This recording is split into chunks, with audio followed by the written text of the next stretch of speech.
Hi, and welcome to another video from TalkSnus.com, www.talksnus.com. Figured today I'd put together just a quick video about wedge-shaped portions and how to fluff them, as it's being called on the forum, and some different techniques for being able to do it. I'm just going to be using a can of General Stirk, as we demonstrated in the Stirk review last evening. What I'm going to first start off by doing is get a portion in my mouth. If you're a lower lipper, this technique might work well for you. I simply take the portion, put it inside of my mouth, and then push with my tongue. I'll try to see if you can see on the video camera. If not, you may not be able to. And what that does is it flattens out the wedge. I happen to put in my portion horizontally and not vertically, as if you would if you're an upper lipper. So what I do is I simply just take it,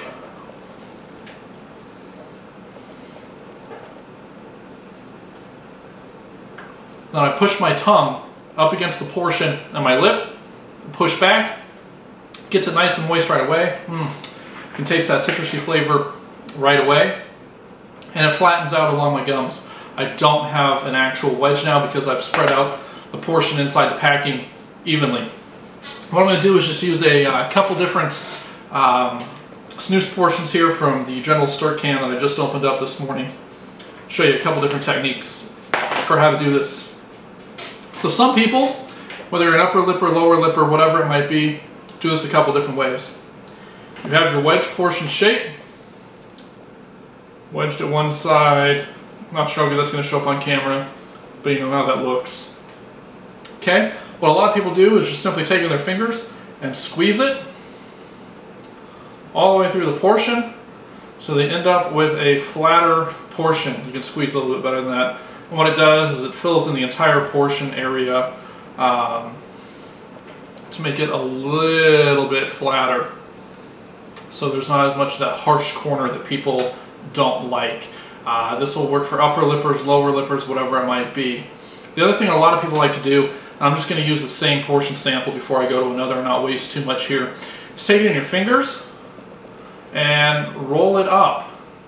Simply just roll it up like you're rolling up a piece of paper in your fingers, and that will really spread it out and flatten it out for you and break up that wedge. You can already feel the portion getting moist, so you're already going to get that moisture, whereas where I use my lower lip, push in and then push back, flattens out and get the moisture. This will instantly give you the moisture, get your nicotine flowing going a little bit quicker.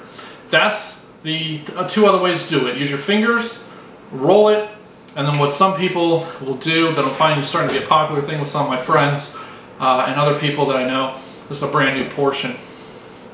Maybe I'll give you a comparison of the flatness difference between a portion and a non-portion that's been played with and one that hasn't been played with. Another thing a lot of people like to do is they'll take it in their finger, take it in your hands, squeeze with your finger, but work it like a Ziploc bag. Hold one end and start pushing it all the way through. And what that'll do is fill the entire portion bag. Instead of just kind of taking the lump and spreading the lump, it'll actually give you a nice, nice flat portion, and the moisture's already coming through on my hands. So if you compare that to the first one, they end up about the same size. But you know, grab it out of your can, push it down with your fingers and work it like a Ziploc bag, and it'll fill out the entire bag. Some people will simply take the portion. Let me grab another portion here real quick. Killing my poor snus, but it's all for you viewers. We'll take a portion, okay, and do what I call a fluffing technique. With the fluffing technique, you simply take the portion, take your fingers, and just kind of squeeze it to loosen it up. So what it'll do is it'll end up looking like a rotolacquet packet portion, where it's a little bit thicker, but it's more evenly distributed, and you're not getting all the moisture coming through the portion instantaneously. What you're doing instead is just kind of breaking up that bulge. You can actually feel two separate bulges inside of this portion right now with my finger, and it gives you a nice thick portion. If you like it thick, want it a little bit thicker, and don't want to pre-moisten it, but you'd rather have it do its own natural thing. So that's what I call the fluffing technique. Just kind of rubbing it so that ball breaks up, but it stays nice and thick. Nice little fluff technique there. Get you a nice sized portion. And when you compare that to this, you end up with 2 different size options, just depending on whatever suits your needs best. Myself, if I fluff it with hands, I simply fluff it so it's a big portion because my lip is going to compress it. It's what I find, the contours of my lip and gum area, it'll actually adjust itself around it, so by the time I pull my portion out, it's basically rounded to my gums and my lower lip, not causing me any problems. When I do this, yes, the nicotine is coming on a little bit faster, the taste is coming on a little bit faster because I'm breaking up that moisture with my fingers instead of my mouth breaking it down with saliva and everything else. So you're going to get the response, like I said, a little bit quicker, but expect your portion to die out in flavor, taste, and nicotine a little bit faster. But if you've been struggling with the wedges, very cool formation to have in the can. If you look at the banner at TalkSnus.com, we actually have a portion can of General Onyx flipped upside down as a picture, and you can actually see all the wedge formation if you haven't noticed that.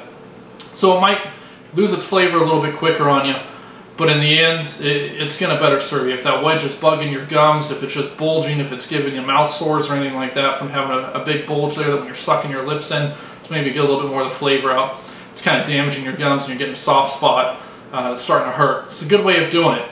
So a couple different things. You can do the flatten technique. You can do the roll it technique just by kind of pushing it. Or you can do the Ziploc bag technique. Start from the very thick end of the wedge and push it out like a Ziploc bag, not too hard, give you a nice bulge and a nice thick portion that doesn't pre-moisten the portion.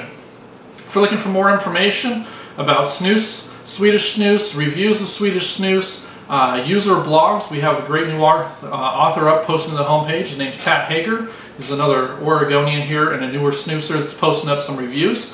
He covers some great information as well. Also check out Chad at Snoopy.com and check out Larry Waters over at SnoozeCentral.org. Shoutouts to both of them again as we are teaming up to try to get snus into the American user's hand, as it is a safer alternative to cigarettes and even a safer alternative to your Copenhagen and Grizzly. Next video you're going to see, we're going to go through how new snoozers can get into snus. If you've been an American dipper, if you've been a smoker, flavors that you might like starting out, and where you, the viewer, can find startup packages to be able to sample a few different things to figure out what you like the best without spending a whole lot of money while you start. So my name's Jeff. I run TalkSnus.com. You can find my blog and a bunch of information at www.talksnus.com, and we look forward to seeing you there. Have a great day.